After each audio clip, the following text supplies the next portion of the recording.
Kapansin-pansin ang hindi pag-attend ni Dr. Pai Calayan sa dibu ng anak nila ni Doc Manny. Ang intriga, nagtatago raw ito sa Amerika para magpagaling matapos raw makaranas ng failed surgical enhancement operation sa kanyang muka. Sa interview sa kanya ni Lars Santiago, dininay niya ang issue. Meron ba? Mukha bang sira? Nakakatawa naman. Bahala na sila mag-isip ng kung ano. Kasi freedom naman nila yun. Gusto nilang mag-isip, magpag-chismis ng ganun. Despite all the rumors, adrenal fatigue syndrome raw ang medical condition na nagtulak kay Dr. Pai na iwan ng bansa. Hindi ako bedridden, actually. Kaya lang, hindi ako makapaglakad ng malayo. Hindi ko magawa yung usual exercise ko. Pero magmula nung nag-start ako ng treatment sa kanya, ganun kabilis yung recovery. Hindi pa rito natatapos ang kontrobersya. Napabalita rin na habang nasa Amerika sila, inaayos na raw ng mag-asawang Calayan ang kanilang divorce. Yung issue naman na hiwalay na kami ni Doc Manny, siguro pag totoo yun, syempre kailangan mo talaga mag-explain, di ba? Pero kung hindi naman, hindi na kailangan na explanation. Yan ang say ni Dr. Pai sa mga kontrobersya. Pero magtugma kaya ang sagot nila ni Doc Manny sa mga isyong mabatikos sa kanila? Sa pagsalang ni Doc Manny sa pre-interrogation, naging mainit na ang tanungan. No. Yes. No. It's the cosmetic surgeon versus the lie detector machine. Ano-ano mga katotohanang mabubunyag tungkol sa kanya ngayong hapon? Doc Manny, seriously, don't lie to me. Sa isang interrogation kung saan hindi pwedeng retokihin ang resulta, bubuelta na ang kilalang cosmetic surgeon sa mga intriga tungkol sa kanya. I'm Pia Guanyo para sa Seriously, Don't Lie to Me. This week's lie detector test subject, Dr. Manny Calayan. Good afternoon sa'yo, Good afternoon. Doc Manny. Yes, natuloy din tayo. Oo, maaga pa lang, Doc Manny, sabihin ko na sa inyo, ha? Kahit endorser nyo ko, doesn't mean na I'm going to take it easy on you. Okay lang. Sumala po si Doc Manny kanina sa pre-interrogation at haharapin niyo po ulit ang mga isyong itinatanong sa inyo kanina. I advise si Doc Manny to stick to the answers that you gave a while ago dahil mababago syempre ang resulta kapag binago niyo rin ang inyong sagot. Okay. Are you ready? Yes. Let's begin the interrogation.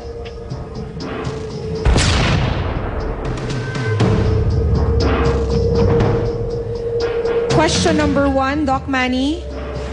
Please answer with a yes or no like kanina. Apektado ka nga ba sa mga batikos na hindi ka raw magaling kumanta? Yes or no? No. Question number 2. Sumama ba ang loob mo nang lumipat si Raymond Gutierrez sa Belo? No. Number 3. Do you feel that you're a better surgeon than Dr. Belo? No. Number 4. May ipina-enhance ka ba sa muka o katawan mo? Yes. Number 5. May pina-enhance ba si Dr. Pai sa kanyang muka o katawan? No. Number 6, halfway through. May ipinatayo ba kayong surgical center sa Amerika? Yes. Number 7, dahil sa palyadong surgery, nasira nga ba ang muka ni Dr. Pai kaya siya nagtago sa Amerika? No. Number 8, at present, may marital problems daw po kayo ni Dr. Pai. No. Number 9, nagkaroon nga ba ng third party sa relasyon nyo ni Dr. Pai? No. At number 10, nag-divorce nga ba kayo ni Dr. Pai sa Amerika? No. Congratulations, Doc Manny. Seryosong-seryoso at very straightforward po ang kanyang mga sagot. Samantala, katotohanan kaya ang mga isinagot niya? Alamin natin ang resulta dito sa Revelation.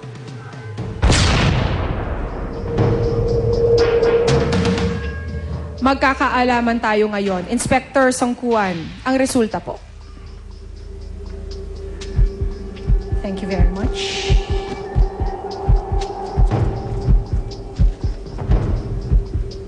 Doc Manny, according to the test, from the 10 questions that we asked you, You lied this many times. Ano yun? 3 lies. Of the 10 questions, 3 po doon, according to our lie detector, ay kasinungalingan. Patay. Ano yun? Oras na para malaman kung ano-ano ang mga lies ni Doc Manny. Here's the first. Lie number 1. Lie number 1 is from question number 1. And the question, Doc Manny, is, apektado ka ba sa mga batikos na hindi ka raw magaling kumanta? Ang sagot ni Doc Manny, no. According to the lie detector test, this is a lie. Next lie. Lie number 2. Lie number 2 is from this question. Do you feel that you are a better surgeon than Dr. Abelo? Ang sagot ni Doc Manny, no. According to the lie detector, this is a lie. Next lie. Lie number 3.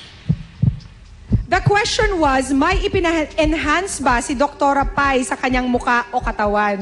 Ang sinagot nyo, Doc Manny, no. According to the lie detector, this is a lie. Oh my God.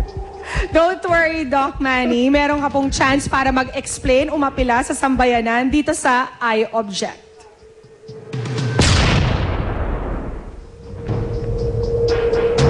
Let's tackle lie number 1. Apektado ka ba sa mga batikos na hindi ka raw magaling kumanta? Ang sinagot nyo po ay no. Samantala, sabi ng lie detector test, ito daw po ay lie. Hindi naman talaga ako apektado. Kasi, hindi naman talaga ako singer. At, parang aliwang ko lang yung pagkanta. Gawa nga ng pagsali ko sa celebrity duets. Tapos yung nagka-album ako. Hindi talaga ako 100% na apektado. May kanya-kanya namang ano yan. Kung babatikusin ka, talagang kasama sa industriya yan. Hindi naman po yun ang nagpapayaman sa inyo after all. Ito ay isang hobby lamang para sa inyo. Isang hobby at pastime.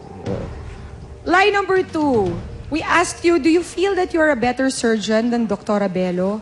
Ang sinagot niyo po ay no. Samantala, according to the lie detector, this is a lie. Ano pong